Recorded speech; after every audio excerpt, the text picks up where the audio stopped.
நேயர்களே, திமுக வலுவான கூட்டணியை அவர்கள் உருவாக்கி கொண்டாலும் அவர்களுக்குள் ஒரு குடும்ப பிரச்சனை தற்போது வெளியாகி வந்திருக்கிறது. குறிப்பாக திராவிட முன்னேற்ற கழகத்தினுடைய எம்பிக்களில்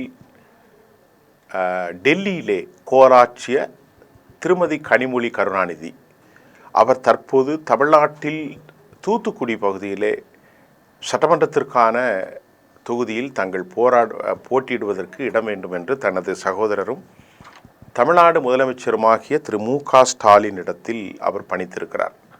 அவர் அந்த இடத்தை கொடுக்க இன்னும் எந்த விதமான சமீட்சையும் உறுதிமொழியும் கொடுக்காத பட்சத்தில் தற்போது கனிமொழியின் ஆதரவாளர்கள் தூத்துக்குடி மற்றும் திருநெல்வேலி என பல்வேறு தொகுதிகளில் அவருக்காக விருப்பம் அளித்து வருவது அவர் மாநில அரசியலுக்கு திரும்ப தயாராகி வரக்கூடிய ஒரு சூழ்நிலையில் இந்த நகர்வுகள் அனைத்தையும் கனிமொழியினுடைய முழு ஆசீர்வாதத்தால் ஒப்புதலால் தான் அவருக்காகவே திருநெல்வேலி தூத்துக்குடி மாவட்டங்களில் அவருக்கு சார்பில் மனு செய்யப்பட்டிருப்பதாகவும் நமக்கு செய்திகள் வந்திருக்கிறது. இது திமுகவின் உள் முரண்களை காட்டுவதாக அமைந்திருக்கிறது. எதற்காக கனிமொழி டெல்லியிலிருந்து இங்கே வர வேண்டும்? எதற்காக திரு ஸ்டாலின் குழுமம் அவரை போட்டியிட தமிழ்நாட்டிற்கு மறுக்க வேண்டும்? தூத்துக்குடி சட்டமன்ற தொகுதி தனது இலக்காக கொண்ட கனிமொழி அங்கே அவருடைய பாரிய அழுத்தத்திற்கு உட்பட்ட பல விவகாரங்களை கையாண்டிருக்கிறார். அங்கே குறிப்பாக பெரியசாமியுடைய மகள் அவரையும் கூட அவர் ரொம்ப நெருக்கமாக இருக்கிறார். அதே போன்று அமைச்சர் அனிதா ராதாகிருஷ்ணன் இப்படியெல்லாம் பல ஆளுமைகள் அவருக்கு நெருக்கமாக இருக்கின்ற போது இந்த முறை தூத்துக்குடியில் வேட்பாளரை மாற்றிவிட்டு அவர் தூத்துக்குடியிலே போட்டியிடுவதற்கான முயற்சி எடுப்பதும் டெல்லி அரசியலில் அவருக்கு விருப்பமில்லை என்பதும் தற்போது நமக்கு வந்திருக்கிறது.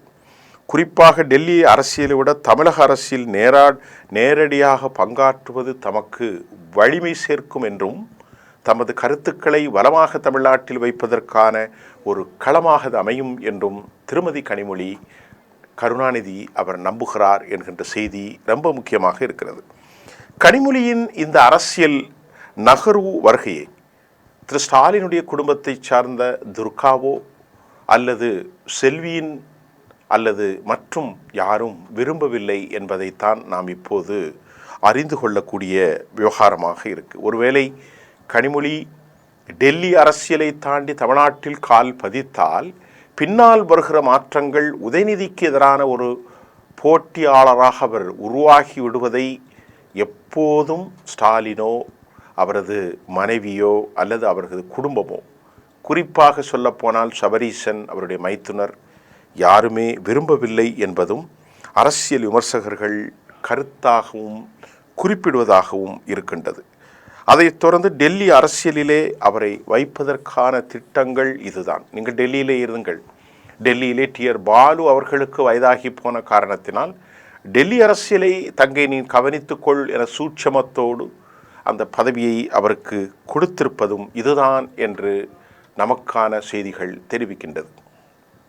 கனிமொழி இந்த முடிவெடுத்திருப்பதின் மூல காரணம் இன்னும் 10 ஆண்டுகளானாலும் டெல்லியில் பாரதிய ஜனதாவினுடைய ஆட்சி ஒரு வலுவாக இருப்பதை அவர் சுட்டிக்காட்டியிருக்கிறார்.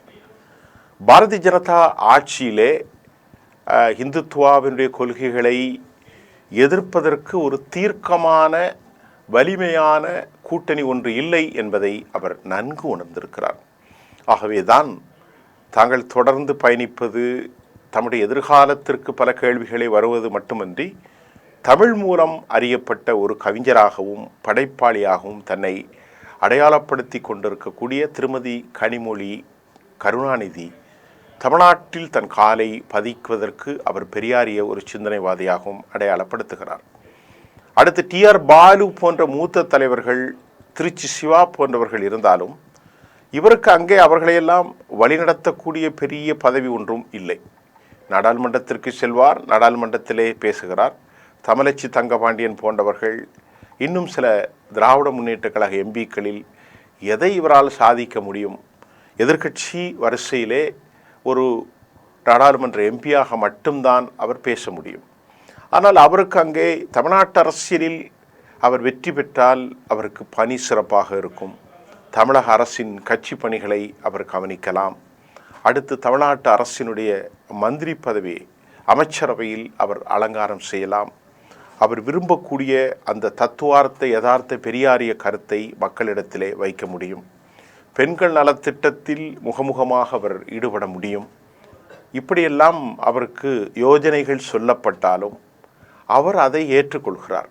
ஏற்றுக்கொண்டுதான் தான் இனி 10 ஆண்டுகள் தனது காலங்கள் கழிந்து போய் டெல்லியிலே காலத்தை வீணாக ஓட்டுவதை விட தமிழ்நாடு அரசியலில் தான் உருவாகிவிட்டால் தமக்கு நன்மையாக இருக்கும் என்பதை அவர் சுட்டிக்காட்ட தவறவில்லை. இந்த பனிப்போர் இப்பொழுது திமுகவின் குடும்பத்திற்குள் வெடித்திருக்கிறது என்றுதான் சொல்ல வேண்டும். ஆனால் அது வெளியே வராமல் கவனமாக அது திசை திருப்பப்படுகிறது. ஒரு பக்கம் உதயநிதியினுடைய அசுர வளர்ச்சி, மற்றொரு பக்கம் கனிமொழியினுடைய மாநில அரசியல், அதாவது மாநில அரசியலில் அவர் கால் பதிக்க வேண்டும் என்கின்ற அவருடைய சட்டமன்ற ஆசைகள். நீண்ட காலமாக தனது சகோதரனும் மாநில முதல்வருமான திரு ஸ்டாலின் முத்துவேல் கருணாநிதியிடத்தில் தனது ஆசையை பகிர்ந்து எனக்கு அண்ணா தமிழக அரசியலில் ஒரு இடம் தாருங்கள் என்று கேட்டபோதும் அவர் மௌனியாக செவிமடுத்து கடந்து போவதையும் அவர்கள் ரசிக்கவில்லை. அதன் விளைவாகத்தான் இந்த முறை கீதா ஜீவன் நின்ற அந்த தூத்துக்குடியை கூட தான் நிற்கலாம், அவருக்கு வேறு தொகுதிகளை மாற்றலாம். தென் மாவட்டங்களில் ஒரு காலத்தில் தென்மண்டலத்தின் தளபதியாக, அதாவது மாவீரனாக அடையாளப்படுத்தப்பட்ட அழகிரி ஓய்ந்து போனார். காரணம் அவரது குடும்பத்தில் பல பிரச்சனைகள். அவர் கட்சியிலிருந்து அவரோடு இருந்த பலர், தளபதி போன்றவர்களெல்லாம் இப்பொழுது ஆக்டிவாக இல்லை. பலர் ஸ்டாலின் முகாமுக்கு வந்து விட்டார்கள். ஆகவே எனது அன்பு தம்பி என்று அவர் கொஞ்சுகிற அளவிற்கும் அவருடைய மகன், ஒரே மகன் உடல்நிலை பாதிக்கப்பட்டிருப்பதும் அவரை கொஞ்சம் அரசியலிருந்து தள்ளி வைக்க நிலையில் தான் அந்த இடத்திற்கு வந்து மதுரை, தூத்துக்குடி, திருநெல்வேலி, விருதுநகர், தென்காசி, நாகர்கோவில் இப்படி தென்மண்டலங்களை ஒரு வலுப்படுத்தும் தலைவியாக தாம் உருவாகுவதற்கு அதிக காரணங்களை அவர் எதிர்பார்க்கின்றார். ஆனால் இந்த இழுபறி நீடித்தால் தேர்தல் களத்தில் எப்படிப்பட்ட தாக்குதலை ஏற்படுத்தும் என்பது தற்போது நமக்கு தெரியவில்லை. அவர் பதவி கேட்கின்றார். அவருக்கு அம்மா ராசாத்தி அம்மையார் அவர்கள் ஒரு நாடார் சமூகத்தை சார்ந்தவர். அதுவும் ஒரு ப்ளஸ் பாயிண்டாக அவர்களுக்கு இருக்கிறது. காரணம், நாடார் சமூகம், அவங்க அப்பா கருணாநிதியாக இருந்தாலும் ராஜாத்தி அம்மா அவர்கள் ஒரு நாடார் சமூகத்தை சார்ந்த பெண்மணி. அப்போ அவர்களால் தென் மாநிலங்களில், குறிப்பாக மாவட்டங்களில் ஒரு பெரும் தாக்கத்தை ஏற்படுத்துவதற்கான அதிக வாய்ப்புகள் இருப்பதை மறுக்க முடியாது என்றும் தென் மாவட்டத்தை சார்ந்த மாவட்ட செயலாளர் ஒருத்தர் பெயர் குறிப்பிடாமல் நம்மிடத்திலே சொன்னார். ஆகவே தான் திருமதி கனிமொழி கருணாநிதி போட்டியிட வேண்டும் என தூத்துக்குடி மாவட்டம், அதை போன்று திருநெல்வேலி மாவட்டங்களிலிருந்தும் ஏராளமான மனுக்கள் தாக்கல் செய்யப்பட்டிருக்கிறது. அது அவருடைய ஒப்புதல் இல்லாமல், அவருடைய ஆசீர்வாதம் இல்லாமல், அவருடைய அனுமதி இல்லாமல் இது நடைபெறவில்லை என்றும், எந்த காலகட்டத்திலும் தமிழ்நாட்டு அரசியலுக்கு அவரை கொண்டு வந்தால் தனது ஒரே மகனான உதயநிதியினுடைய எதிர்காலத்திற்கு பின்பு அத்தையும் மருமகனும் போட்டியில் ஈடுபடலாம். ஒரு கட்சியிலே பலர் உடைந்து போகிறார்கள்.